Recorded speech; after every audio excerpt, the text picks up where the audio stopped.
കർത്താവിന് മഹത്വം. എല്ലാ സഹോദരങ്ങൾക്കും യേശുക്രിസ്തുവിൻ്റെ അനുഗ്രഹീത നാമത്തിൽ ക്രിസ്തീയ വന്ദനത്തെ അറിയിക്കുന്നു. ഒരു ദിവസം കൂടെ അവിടുന്ന് ദാനമായി നൽകിയല്ലോ. അവിടുത്തെ ദയയും വിശ്വസ്തതയും ഓർത്ത് നന്ദി നിറഞ്ഞ ഹൃദയത്തോടെ നമുക്ക് ദൈവത്തിന് സ്തോത്രം ചെയ്യാം. ഈ ദൈവം എന്ന് വന്നേക്കും നമ്മുടെ ദൈവമാണ്. ജീവപര്യന്തം വഴി നടത്താൻ ശക്തനായിരിക്കാൻ അവിടുത്തെ ബലമുള്ള കരങ്ങളിൽ താണിരിക്കാം. ആയുസ്സിനും ആരോഗ്യത്തിനും ബലത്തിനും സൗഖ്യത്തിനും കുടുംബജീവിതത്തിനും തലമുറകൾക്കും എല്ലാത്തിനായും നമുക്ക് നന്ദിയോടെ സ്തോത്രം ചെയ്യാം. വീഴാതെ വണ്ണം നമ്മെ സൂക്ഷിച്ച് അവിടുത്തെ മഹിമാസന്നിധിയിൽ കളങ്കമില്ലാതെ അനന്തത്തോടെ നിർത്താൻ കഴിവുള്ള ദൈവത്തിൻ്റെ പാദപീഠത്തിങ്കൽ നമുക്ക് സമർപ്പിച്ചു കൊടുക്കാം. യഹോവയായ ദൈവം സൂര്യനും പരിചയമാകുന്നു. നേരോടെ നടക്കുന്നവർക്ക് അവിടുന്ന് ഒരു നന്മയ്ക്കും മുടക്കം വരുത്തില്ല. കഴിഞ്ഞ നാളുകളിൽ നടത്തിയ ദൈവം, കൊണ്ടുവന്ന ദൈവം, വിടുവിച്ച ദൈവം, സഹായിച്ച ദൈവം, ശക്തീകരിച്ച ദൈവം, താങ്ങിയ ദൈവം ഇന്നും നമ്മുടെ ദൈവമാണ്. ജീവപര്യന്തം വഴി നടത്താമെന്ന് അവിടുന്നാണ് പറഞ്ഞത്. സഹോദരങ്ങളെ, ജീവിതത്തിൻ്റെ ഒരു പ്രതിസന്ധി ഘട്ടങ്ങൾ വരുമ്പോൾ പലരും മറക്കും. പക്ഷേ കർത്താവ് പറയുന്നു, ഞാൻ നിന്നെ കൈവിടില്ല, ഉപേക്ഷിക്കുകയില്ല. ധൈര്യത്തോടെ നമുക്കിന്ന് പ്രഭാതത്തിൽ പറയാൻ കഴിയണം, കർത്താവ് എനിക്ക് തുണ, ഞാൻ പേടിക്കുകയില്ല. മനുഷ്യൻ എന്നോട് എന്ത് ചെയ്യാൻ കഴിയും? ധൈര്യത്തോടെ നമുക്ക് പറയാൻ, കർത്താവ് എനിക്ക് തുണ. ലോകത്തിലെ തുണകളൊക്കെ മാറുമ്പോൾ, സഹായങ്ങളൊക്കെ അസ്തമിക്കുമ്പോൾ, തിരുവെഴുത്ത് പറയുന്നു, സഹായിപ്പാൻ കഴിയാത്ത മനുഷ്യർക്ക് നിങ്ങൾ ആശ്രയിക്കരുത്. അവൻ്റെ നിരൂപണങ്ങളൊക്കെ നശിക്കുമ്പോൾ യാക്കോബിൻ്റെ ദൈവം സഹായമായി. തൻ്റെ ദൈവമായ യഹോവയിൽ പ്രത്യാശയുള്ള ഏവരും ഭാഗ്യവാന്മാർ. യഹോവയിൽ പ്രത്യാശയുള്ള ഏവരുമേ ധൈര്യപ്പെടുകയും നിങ്ങളുടെ ഹൃദയം ഉറച്ചിരിക്കട്ടെ. ഇന്ന് പകലിലും നമ്മുടെ ഹൃദയം ഒന്ന് ഉറയ്ക്കട്ടെ, നമ്മുടെ മനസ്സൊന്ന് ഉറയ്ക്കട്ടെ. പരിശുദ്ധാത്മശക്തിയോടെ മുൻപോട്ട് പോകാൻ ഉള്ള നിയോഗം ദൈവം നമുക്ക് നൽകട്ടെ എന്ന് ആത്മാർത്ഥമായി പ്രാർത്ഥിക്കുന്നു. വിശ്വാസത്തിൻ്റെ നായകനും പൂർത്തി വരുത്തുന്നവനുമായ യേശുക്രിസ്തുവിനെ ശ്രദ്ധിച്ചു നോക്കുവാൻ, അവിടുന്ന് ഇത്ര മഹാനെന്ന് ശ്രദ്ധിച്ചു നോക്കാൻ ദൈവം നമ്മയെല്ലാം ഇടയാക്കട്ടെ എന്ന് പ്രാർത്ഥിക്കുന്നു. നമ്മുടെ രക്ഷയാകുന്ന ദൈവമായി നാൾ തോറും നമ്മുടെ ഭാരങ്ങളെ ചുമക്കുന്ന കർത്താവ് വാഴ്ത്തപ്പെടുമാറ്. ഒരു ദിവസം ചുമക്കുന്ന ഒരു ദൈവത്തെ അല്ല സേവിക്കുന്നത്, ഒരു മണിക്കൂർ ചുമക്കുന്ന ഒരു ദൈവത്തെ അല്ല സേവിക്കുന്നത്, നാൾ തോറും നമ്മുടെ ഭാരങ്ങളെ ചുമക്കുന്ന സർവശക്തനായ ദൈവത്തിന് നന്ദി നിറഞ്ഞ ഹൃദയത്തോടെ നമിക്കാം, അവിടത്തേക്ക് സ്തോത്രം ചെയ്യാം. തിരുവെഴുത്ത് പറയുന്നു, പർവ്വതങ്ങൾ മാറിപ്പോകും, കുന്നുകൾ നീങ്ങിപ്പോകും, എങ്കിലും എൻ്റെ ദയ നിന്നെ വിട്ടു മാറുകയില്ല, എൻ്റെ സമാധാന നിയമം നീങ്ങിപ്പോകയില്ല എന്ന് സൈന്യങ്ങളുടെ ദൈവമായ യഹോവയുടെ അരുളപ്പാട്. ഉറച്ചു നിൽക്കുമെന്ന് ചിന്തിക്കുന്ന പർവ്വതങ്ങൾ മാറും, കുന്നുകളും നീങ്ങും, പക്ഷേ ദൈവത്തിൻ്റെ ദയ ഒരു കാലഘട്ടത്തിലും മാറില്ല, ഒരു കാരണവശാലും മാറില്ല. അവിടുത്തെ ദയ നിരന്തരമാണ്. 1000 തലമുറയോളം കരുണ കാണിക്കുന്ന ദൈവം, ഹല്ലേലൂയ, ഇന്നും നമ്മോട് കൂടെയുണ്ട്. മറ്റടുത്ത് പറയുന്നു, ഒരു സ്ത്രീ തൻ്റെ കുഞ്ഞിനെ മറക്കും, താൻ പ്രസവിച്ച മകനോട് കരുണ തോന്നാതിരിക്കുമോ? അങ്ങനെ തോന്നിയില്ലെങ്കിൽ പോലും മറക്കാത്തൊരു ദൈവം. 103-ാം സങ്കീർത്തനക്കാരനായ ദാവീദ് പറയുന്നു, അപ്പനു മക്കളോട് കരുണ തോന്നുന്നത് പോലെ യഹോവയ്ക്ക് തൻ്റെ ഭക്തന്മാരോട് കരുണ തോന്നുന്നു. നമ്മുടെ പ്രകൃതിയെ അറിയുന്ന ദൈവം, സ്തോത്രം. ഇഷ്ടയെന്നും അനിഷ്ടയെന്നും ലോകം പറഞ്ഞതിനെ ഇഷ്ടയാക്കി മാറ്റുന്ന, ചേർത്ത് പിടിക്കുന്ന ദൈവത്തിൻ്റെ മഹാസ്നേഹവും കരുണയും കരുതലും ഓർത്ത് ഇന്ന് പ്രഭാതത്തിലും നന്ദി നിറഞ്ഞ ഹൃദയത്തോടെ നമുക്ക് സ്തോത്രം ചെയ്യാം. വളരെ സുപരിതമായ വാക്യം യെശയ്യാപ്രവചനം 45 വാക്യം.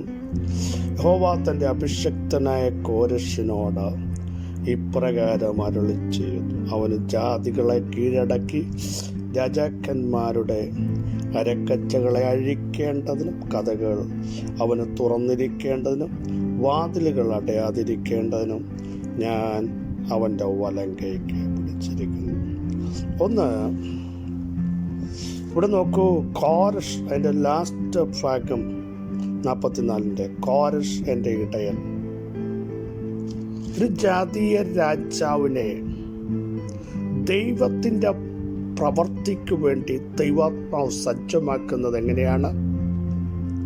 അവനെ അഭിഷേകത്താൽ ആത്മശക്തിയാൽ അനോയിന്റ് ചെയ്ത് പുറത്തു കൊണ്ടുവരുന്ന ഒരു തലം. ശ്രദ്ധിക്കണമേ, കോരഷ് എൻ്റെ ഇടയനെന്ന് പറയുമ്പോൾ ദൈവം പറയുന്നു അവൻ എൻ്റെ ഹിതമൊക്കെയും നിവർത്തിക്കും. യെരൂശലേം പണിയപ്പെടും, മന്ദിരത്തിന് അടിസ്ഥാനമുള്ള ചില നിയോഗങ്ങൾ, ഇടിഞ്ഞു പോയ ചിലതിനെ പണിയാൻ, ഇടിഞ്ഞു പോയ കുടുംബജീവിതത്തെ പണിയാൻ, ആത്മികതയെ പണിയാൻ, പ്രാർത്ഥനാ ജീവിതത്തെ പണിയാൻ, അഭിഷേകമുള്ള ചിലതിനെ ഇന്ന് പ്രഭാതത്തിൽ ദൈവാത്മാവ് തട്ടിയെഴുന്നേൽപ്പിക്കുകയാണ്. സ്തോത്രം. പാരമ്പര്യമൊന്നും പറയാനില്ല. കോരഷ് ഒരു ജാതീയ രാജാവാണ്, പക്ഷേ പാരമ്പര്യമൊന്നും പറയാനില്ലാത്ത, എക്സ്പീരിയൻസ് ഇല്ലാത്ത ചിലതിനെ ദൈവാത്മാവ് യൂസ് ചെയ്യാൻ പോകുകയാണ്. പാരമ്പര്യക്കാർ നോക്കി നിൽക്കെ പുറത്ത് കിടന്ന കൽപാത്രങ്ങളിലേക്ക് വെള്ളം കോരി നിറച്ച് അതിനെ സെർവ് ചെയ്തപ്പോൾ അസാധാരണമായ ദൈവപ്രവൃത്തി വന്നെങ്കിൽ പുറത്ത് കിടക്കുന്ന ചിലതിനെ അകത്തേക്ക് കൊണ്ടുവന്ന് നിന്നിലൂടെ ചില പകർച്ച നൽകാൻ ദൈവാത്മാവിന് പദ്ധതിയുണ്ട് എന്ന് വിശ്വസിക്കുന്നവർ ആമേൻ പറഞ്ഞ് ഈ സന്ദേശം ഏറ്റെടുക്കുമല്ലോ. ഇവിടെ നോക്കൂ, യെരൂശലേം പണിയാൻ, ദൈവത്തിൻ്റെ ഹിതം നിവർത്തിക്കാൻ, മന്ദിരത്തിന് അടിസ്ഥാനമിടാൻ 3 കാര്യങ്ങൾ വളരെ ശ്രദ്ധേയമാണ്. അതിലേക്ക് പ്രവേശിക്കുന്നില്ല. അതിനുവേണ്ടി ദൈവം കോരശിനെ അഭിഷേകം ചെയ്യുക.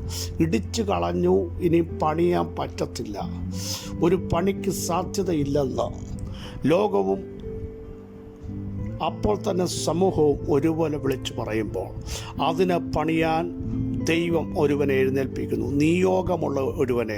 നിങ്ങളുടെ കുടുംബത്തിൽ നിന്ന് പരിശുദ്ധാത്മാവ് തള്ളപ്പെട്ട ചിലതിനെ, മാറ്റി നിർത്തപ്പെട്ട ചിലതിനെ, യോഗ്യതയില്ലെന്ന് പറയുന്ന ചിലതിനെ, ക്വാളിറ്റി ഇല്ലെന്ന് പറയുന്നതിനെ, ഒന്നുകൂടെ ആവർത്തിക്കുന്നു, പാരമ്പര്യവും എക്സ്പീരിയൻസും ഇല്ലാത്ത ചിലതിനെ പരിശുദ്ധാത്മ ശക്തിയോടെ എഴുന്നേൽപ്പിച്ച് അവിടുത്തെ പ്രവൃത്തിക്ക് വേണ്ടി ദൈവം പുറത്തു കൊണ്ടുവരാൻ പോകുന്നു. കൂട്ടുകാരുടെ ഇടയിൽ നിന്ന്, കുടുംബക്കാരുടെ ഇടയിൽ നിന്ന്, ദൈവസഭകളിൽ നിന്ന്, അങ്ങനെയുള്ള ചിലതിനെ പരിശുദ്ധാത്മാവ് ഇന്ന് പകൽ സെലക്ട് ചെയ്യുന്നു. നിനക്കല്പമേ ശക്തിയുള്ളെങ്കിലും നീ ശക്തിയോടെ നിൽക്കൂ. ആ ശക്തിയെ ഇന്ന് പകൽ ഒരു അസാധാരണ പവറാക്കി മാറ്റാൻ ദൈവത്തിന് പദ്ധതിയുണ്ട്. സ്തോത്രം. എന്നിട്ട് പറയുന്നു, യഹോവ തൻ്റെ അഭിഷിക്തനായ കോരശിനോട് ഇപ്രകാരം അരുളിച്ചെയ്തു. അഭിഷേകമുള്ളവനോട് ഒരരുളപ്പാടുണ്ട് കേട്ടോ. നിങ്ങളുടെ മേലും എൻ്റെ മേലും അഭിഷേകമുണ്ടെങ്കിൽ ദൈവത്തിൻ്റെ അരുളപ്പാട് കേൾക്കും. ദൈവത്തിന് എന്താണ് സംസാരിക്കാനുള്ളത്, നീ ഇനിയും ചെയ്യേണ്ട പ്ലാൻ, നീ ചെയ്യേണ്ട വിഷയങ്ങൾ, മുൻപോട്ട് പോകുന്ന വഴികൾ, ഇതെല്ലാം നിനക്ക് വെളിപ്പെടുത്തും. ഒരരുളപ്പാട് ഇന്ന് പകലിലും വെളിപ്പെടുക. ഈ പകൽ ചെയ്യേണ്ട വിഷയത്തിന്മേൽ നിയോഗമുള്ളവനെ, അഭിഷേകമുള്ളവനെ തള്ളിക്കളയാതെ ദൈവിക പ്രവൃത്തിയിലേക്ക് നടത്തിക്കൊണ്ടുവരാൻ, അതിലേക്ക് എത്തിക്കാൻ ദൈവത്തിൻ്റെ അരുളപ്പാട്. ഇവിടെ എന്താ അരുളപ്പാട്? ഹല്ലേലൂയ. ജാതീയ ശക്തികളെ കീഴടക്കി നെബൂഖദ്നേസർ രാജാവ് യെരൂശലേം ദേവാലയത്തിൽ നിന്ന് എടുത്തുകൊണ്ട് പോയി ആ പൊൻവെള്ളി പാത്രങ്ങളെ ഷിനാർ ദേശത്ത് അവൻ്റെ ദേവൻ്റെ ക്ഷേത്രത്തിൽ കൊണ്ട് പൂട്ടിയിട്ടിരിക്കുക. അങ്ങനെയുള്ള ജാതീയ ശക്തിയുടെ ഹുങ്കാരങ്ങൾ ചിലതിനെ പൂട്ടിയിട്ട പുറത്തു കൊണ്ടുവരാൻ കഴിയാതെ അടച്ചിട്ടതിനെ കീഴടക്കാൻ ഒരധികാരം. പ്രിയരെ, ആർക്കുമില്ലാത്തൊരു ആത്മിക അധികാരം. നാളുകളായി പൂട്ടപ്പെട്ട് പുറത്തിറങ്ങാൻ കഴിയാതെ, പുറപ്പെടുവാൻ കഴിയാതെ ഒതുക്കപ്പെട്ട ചിലതിനെ പുറത്തു കൊണ്ടുവരണമെങ്കിൽ ചില ജാതീയ ശക്തികളെ, അന്ധകാര വെല്ലുവിളികളെ, പാരമ്പര്യങ്ങളെ കീഴ്പ്പെടുത്തുവാൻ നിങ്ങളുടെ മേലൊരു അഭിഷേകം ദൈവാത്മാവ് പകരുന്നു. അടുത്ത ശ്രദ്ധിക്കണമേ, രാജാക്കന്മാരുടെ അരക്കച്ചകൾ, അത് അധികാരത്തെയാണ് കാണിക്കുന്ന അരക്കച്ച. അധികാരത്തിൻ്റെ ശക്തികളെ, ഒന്നുകൂടി പറഞ്ഞാൽ രാജാക്കന്മാർ ബന്ധിച്ചതിനെ അഴിക്കാൻ ഈ പകൽ നിയോഗമുള്ളവർ നിങ്ങളുടെ കുടുംബങ്ങൾ എഴുന്നേൽക്കട്ടെ. ആ സഹോദര, നിന്റെ മേൽ വ്യാപരിക്കുന്ന ദൈവശക്തിയാൽ അധികാരങ്ങൾ ബന്ധിച്ചതിനെ അഴിച്ചുവിടാൻ സഹോദരി, നിന്റെ മേൽ ആ ശക്തി ഇന്ന് പകൽ വ്യാപരിക്കുകയാണ്. നിങ്ങളുടെ പ്രാർത്ഥനാ മുറിയിൽ ഈ പകൽ ചില അധികാരങ്ങൾ ബന്ധിച്ചതിനെ, നിയമങ്ങൾ ബന്ധിച്ചതിനെ, രാജ്യങ്ങൾ ബന്ധിച്ചതിനെ, പാരമ്പര്യങ്ങൾ ബന്ധിച്ചതിനെ അഴിക്കാൻ ഒരു നിയോഗം അഭിഷേകമുള്ളവന് ദൈവാത്മാവ് കൈമാറുകയാണ്. ഹല്ലേലൂയ.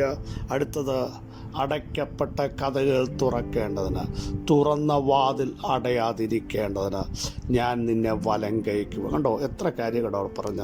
1 കീഴടക്കുക, 2 അഴിക്കുക, 3 കഥകൾ തുറക്കുക, 4 വാതിലടയാതിരിക്കുക. അരുളപ്പാട് ഇതിനാ വന്നത്, മനസ്സിലായോ? ഈ അരുളപ്പാട് ഇന്ന് പകൽ ചില കുടുംബങ്ങളിൽ വീഴുകയാണ്.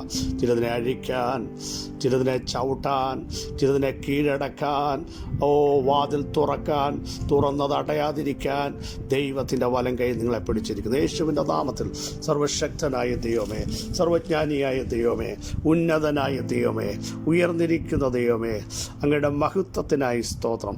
ഈ ബലത്തോടെ ഞങ്ങൾ ചെന്ന് നാളുകൾ അടയ്ക്കപ്പെട്ട ചില വാഗ്ദത്തങ്ങളെ പുറത്തെടുപ്പിക്കാനുള്ള ആത്മിക കരുത്തും കൃപയും ഇന്നു പകൽ ഞങ്ങളുടെ മേൽ വെളിപ്പെടുത്തി സ്വർഗമാതിരിച്ചിരിക്കാൻ സ്തോത്രം. ഈ ബലത്തോടെ, ഈ ശക്തിയോടെ അവിടെ ഞങ്ങളെ നയിക്കുന്നതിനായി സ്തോത്രം. സകല മഹത്വം അങ്ങേക്ക് യേശുവിൻ നാമത്തിൽ തന്നെ. ആമേൻ, ആമേൻ. നിയോഗമുള്ള ചിലതിനെ പരിശുദ്ധാത്മാവ് ശക്തമായി ഉപയോഗിക്കുന്നു, ബലത്തോടെ ഉപയോഗിക്കുന്നു. ചില അധികാരങ്ങളുടെ ശക്തികളെ അഴിച്ചു പുറത്തു കൊണ്ടുവരാൻ, ചിലതിനെ കീഴടക്കാൻ, ചിലതിൻ്റെ മേൽ നിയോഗം കൈമാറാൻ, അടഞ്ഞതിനെ തുറക്കാൻ ദൈവാത്മാവിൻ്റെ വലിയ പ്രവൃത്തി നിങ്ങളുടെ മേൽ വെളിപ്പെടുത്തുന്നു. ഈ വചനങ്ങൾ അവന് സഹായിക്കട്ടെ. ക്രിസ്തുവിൽ നിങ്ങളുടെ സഹോദരൻ പാസ്റ്റർ ബിജു മാത്യു.